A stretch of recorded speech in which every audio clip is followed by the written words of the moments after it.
On this day, 23rd of January, 1484, the opening of Richard III's Parliament. Richard III's short reign saw only one sitting of Parliament, but it's generally accepted as an important and innovative session that championed justice. There's lots of debate, and when isn't there about Richard III, about whether his hand was behind the work of Parliament or whether it was simply the grinding cogs of government that turned irrespective of who the king was. I think it's fairly easy to demonstrate that its activities were firmly in line with Richard's demonstrable interests as Duke of Gloucester, operating in the north for more than a decade on his brother's behalf. Richard's Parliament is covered in detail in my biography of him. I'll drop a link to Richard III Loyalty Binds Me below if you're looking for lots more information on this fascinating man. For now, let's look at his reforms of the bail system. Richard didn't, as some people have claimed, invent bail. It had been around since at least 1275 when it's mentioned in the Statute of Westminster.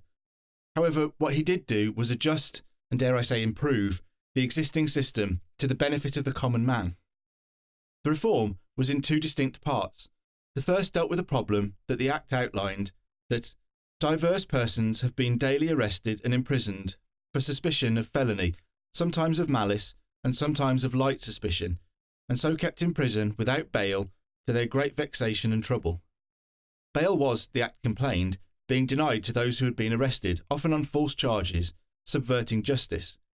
The law was changed to try and ensure that no person was ever denied bail, and justices of the peace were given new powers to make sure that it was made available to everyone.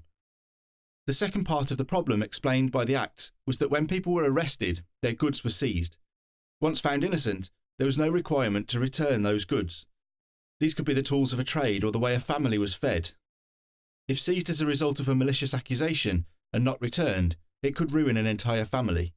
Richard's Parliament changed the law to provide that no sheriff, under-sheriff, nor escheator, bailiff of franchise, nor any other person take or seize the goods of any person arrested or imprisoned for suspicion of felony before that same person, so arrested and imprisoned, be convicted or attainted of such felony according to the law.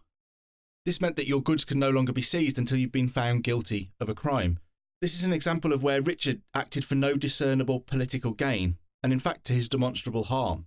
Those who would benefit were the poor, who were being harmed by the corruption that was rife in the system, but who offered no political basis for rule. Conversely, the group most affected were the gentry and even the nobility, who could afford to buy or bully officials. These were the men that Richard needed to support his government if he was to succeed, but these policies alienated them. It's probably part of what lay behind the October rebellions of 1483, which was populated by men of this very rank. The jury system reforms aimed at preventing the buying or bullying of jurors also appeared in Richard's Parliament, with the same effect.